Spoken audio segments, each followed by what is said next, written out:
It's time to get your morning started with the news you need to know. News update. This is what's trending with DJ and PK. Hashtag NBA. Pitch it out to Tyler. Open space. The baby float up and in for Tyler, who has hit 9 of his 10 offerings. Tyler powers baseline and gets past Herter for the layup. Bowling. Shot calling. The man has 38. Now against Sabonis. Left of the lane. Tough 12-footer. Good. A little extra arc on that one for Anthony Davis. At 23, you can't double him with that other big in there underneath. Thompson again for 3. Yes! 1, 2, 3, and you guess what your reward is for winning Game 7? Another Game 7. Highlights from the NBA playoffs. Miami knocks out Chicago 109-90. They'll go to Atlanta now to play for the 8th spot in the East. And Dallas knocks out Sacramento 120-106. And the Mavericks now have their chance to get 8 in the West. They got to go to Memphis Friday night. And with the Kings out, PK, they immediately pivot and mutually part ways with their general manager. Monty McNair is out. 5 years on the job, 2 years after his executive of the year, and they were 3rd in the West. The only constant is change in Sacramento. Imagine your surprise. Yeah, 5 years. I would have thought maybe like 6 months. Beat the over by a solid 4.5 years. I mean, I have no idea who the guy is. That name is brand new to me. But I know they fired Mike Brown, and he was supposed to be a good coach and all. It just seems like once you get employed there, make sure that you sell your house and start renting. You are on the clock. Yeah. It just seems like you couldn't possibly name all the coaches that they've had in the last 10 years or 15 years and their general managership. I mean, I knew Vlade because he was a player. Right. That's about it. And that was the only 5-year run they've had in 35-plus years in Sacramento, going on 40 now.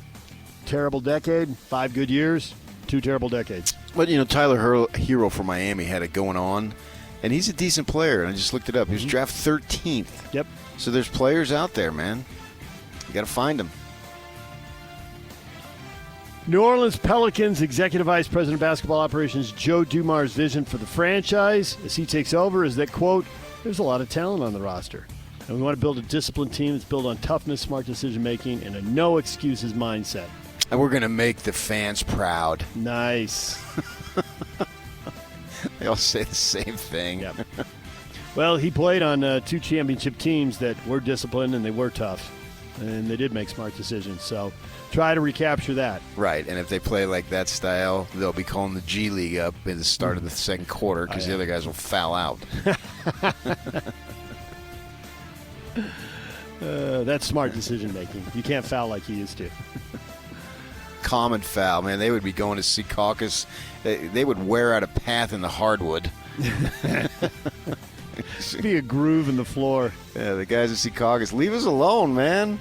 It's a foul. It's the Pistons. Why do you keep bothering us? Everything. They would be checking everything. We got a movie on here. Common fouls in those days were just that. I mean, you could just get blood and common foul. And 2 shots, a ball, and now you got to go and review, and the referee gets his moment in the sun or her moment in the sun when they get to speak into the microphone. It's just a freaking Broadway play now. Get on with it. There's hope that the Mavericks star Kyrie Irving will return from a torn ACL next Saturday. He underwent surgery to repair his ACL March 26th, and they think he can be back in January. DJ at PK. Hashtag NFL.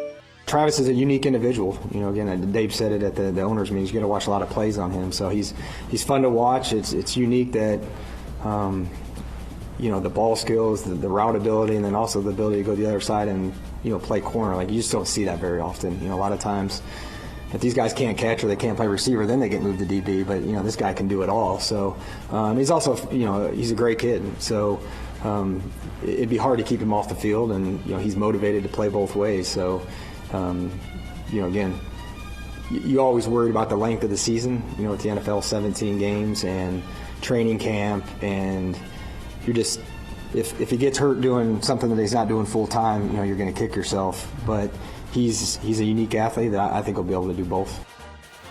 That's the Giants general manager right there on Travis Hunter. How many snaps can he play in an NFL game? I think the consensus is he's going to play all the time on defense.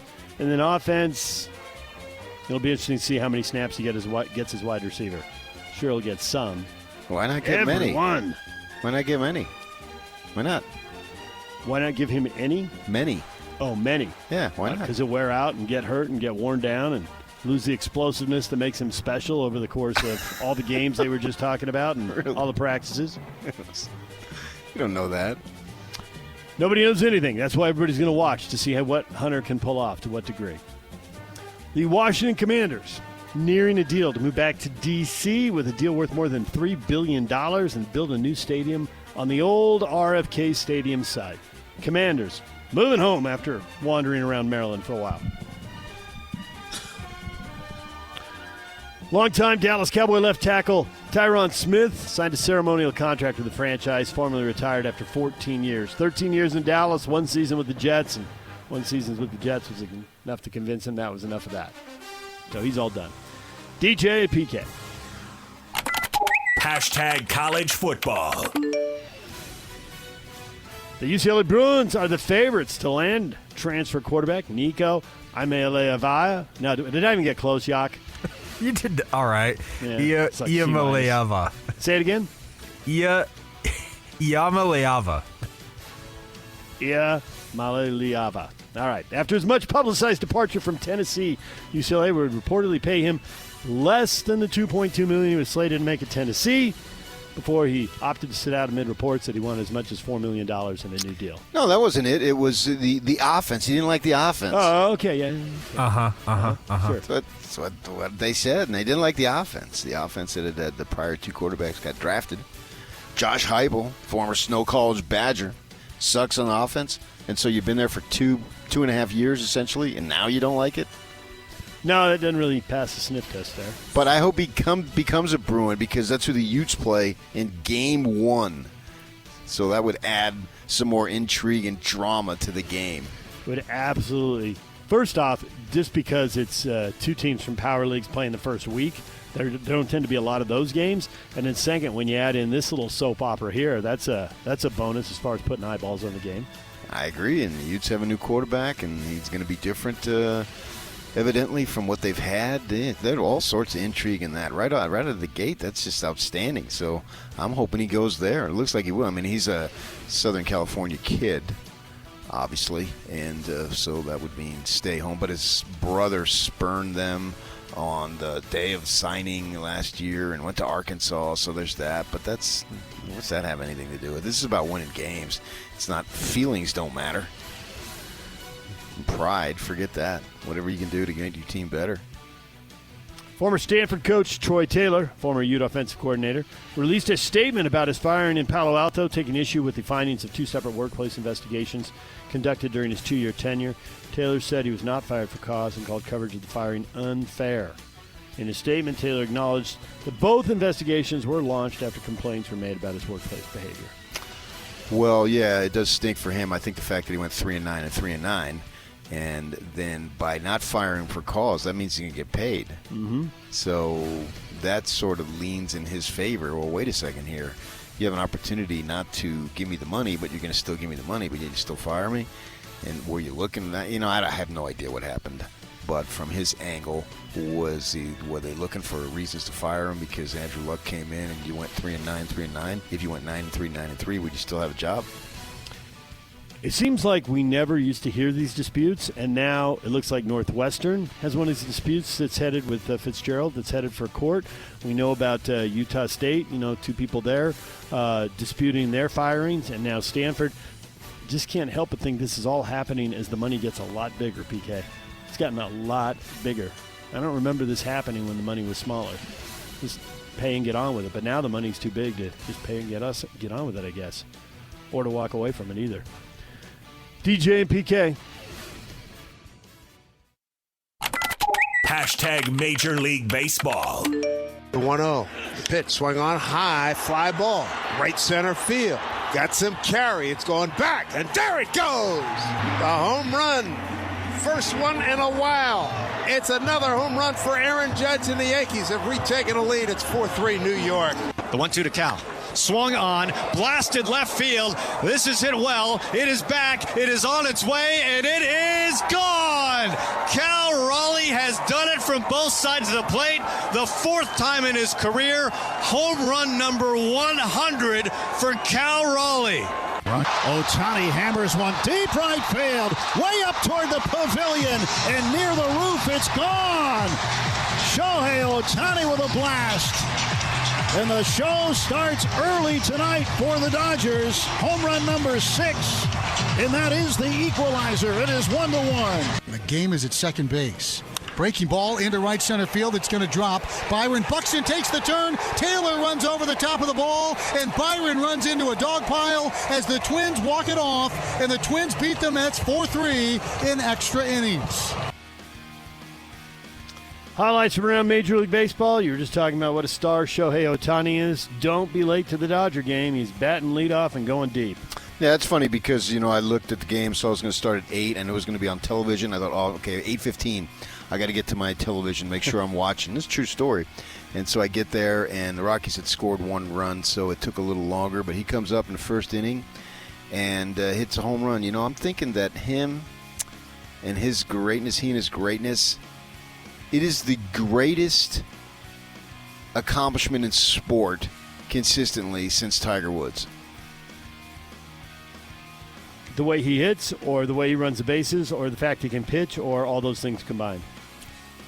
Just his at-bats and the amount of adrenaline that runs through the crowd when he comes up to bat. Now, are we biased because we're on this side of the country? Because when people in New York say he's not even the best show in baseball, the Judge just hit his 7th dinger, do they have the same adrenaline coursing through the tri-state area? They very well could. That's fine. That's fine. But I just think that Shohei Ohtani is, in terms of attraction and draw, he's electric. Yeah. He went 2 for 2 in the first inning. I know. They batted around. It was they had a huge inning. They scored like 7 in the first. They did. And they had 2 solo homers, and they had 2 out, and then they get this 2-out rally, and they score 5 more times and bat around and single the next time. The Colorado Rockies are, 3-14, 3-15, something like terrible. That. And I saw since 2020, they are 142 games below 500. Yikes. Ownership is a Ute pumping money into the baseball field there. Yep. And something's got to be done because they suck year after year after year. The other team that's actually chasing them this year, and I just can't believe this is going to continue, but the Braves, after I said, hey, look, they're playing a little better, they dropped back-to-back games. The Blue Jays beat them 3-1, 19 strikeouts. Took 5 different pitchers. It's not the same as Randy Johnson or Roger Clemens or whoever going up there and striking out 18, 19, or 20. But 5 different Blue Jay pitchers combined to strike out 19 Braves. That's a lot of Ks, but that's the game in which we know today. And don't forget my guy, Lars Nootbaar. And why is Lars Nootbaar your guy? He hit a 3-run homer for the Cardinals in a 4-1 win over the Astros. Because he's Lars Nootbaar. Just because you like the name Nootbaar, the rare double A in the name, you just love the spelling? And he went to El Segundo High, which is the home of George Brett there in the South Bay where I used to work and when who I does was he there. play for internationally, PK? Japan? Plays for Japan. Who's he play for internationally? He plays for Japan, yeah. He's got Japanese heritage, even though he's got a his Dutch name. His mother's Japanese. Correct, yeah, he's got a Dutch name, though. Lars Nootbaar. I just love that name. And it was a baseball power when I was there many years ago. They had a guy, Coach John Stevenson, who had been there for decades and was an institution. And it's funny how some schools get labeled this, they're really good in this sport, or that sport, whatever sport it is. But when I was there, and you had both, I think they had 4 Brett brothers. And I think they all played professionally. 2 of them got to the majors. Obviously, George is a Hall of Famer. All right, DJ and PK. #golf. it takes a lot out of you to win a golf tournament emotionally. And on Sunday, I was in the tournament. It takes a little bit out of you, but I think the adrenaline you get from actually winning the tournament is a lot different than getting close. I'm sitting there in 18 fairway last week, and Rosie's was at 10 under. I'm thinking to myself, I'm like, okay, well, I'm going at this pin. I'm going to try and hold this. And then he makes it, and you're like, okay, well, the tournament's over. I lost. And you're kind of sitting there, and I'm like, didn't win. Yeah, lost, whatever. And I just look at Teddy, and I'm like, all right, Teddy, well, I guess I'm going to aim at the middle of the green now. He's like, yeah, aim at the middle of the green. Let's get out of here kind of thing. And if I, like, for instance, if Rosie misses that putt and I hole it, huge adrenaline rush, and it takes something out of you, kind of like the adrenaline rush you get from getting arrested. Like that takes something out of you. The adrenaline rush you get from getting arrested? Scotty Scheffler with a sense of humor. Yeah, I wouldn't know I wouldn't know either. And to say he lost the tournament and he made $1,008,000, I'm not sure I would consider that a loss. It's not a huge loss. That'd be a very tiny loss. Finishing fourth there. I just looked it up. Rory got 4.2. Justin Rose, got 2.2. Patrick Reed third, 1.4, and then $1 million for Scheffler. But I buy that as far as taking emotion out of you because, man, it is so hard to win these things, particularly when they play 72 holes, and it's often decided by one, maybe two shots. It's always amazed me how close the difference between winning and not winning. I mean, and if you're in the top 5, top 10, I don't know that you really lost. You didn't win it. But it's just so narrow, and you got to have that concentration. We've all played golf, and trying to keep your mind concentrated for 18 hack holes is hard enough. And to have to do it for 72, especially in a major with this, and obviously that went 73, I get that, man, it must be emotionally draining. And we play with random people roaming the course, possibly hitting into you 1, 2, or even 3 times over the course of 13 holes. But we don't have thousands of people lining the fairways, and everybody wants a high five, and everybody's cheering and calling out to you. And just... Right, but the problem is, in my mind, I do. RBC Heritage, Harbortown Golf Links, Hilton Head, South Carolina. Scheffler's the defending champ. Tony Finau is the only person with Utah ties in the field. He'll tee off at 10:25 this morning. I had an opportunity last year. I rode that course. It was closed when I was there because they were reseeding, which was cool because it was like $700 or something, so I wasn't going to pay that. But I had rented bikes with my wife, and literally then its course is closed, obviously. I rode the course on my bike on all the holes to get a feel for the course. Just get on the cart path and go? Yeah. And we just literally rode all 18. Huge homes adorning it, and then at the end there, the water. You've seen it on TV, and I just wanted to get a feel for it. Knowing that it was closed and I wasn't going to play it anyway.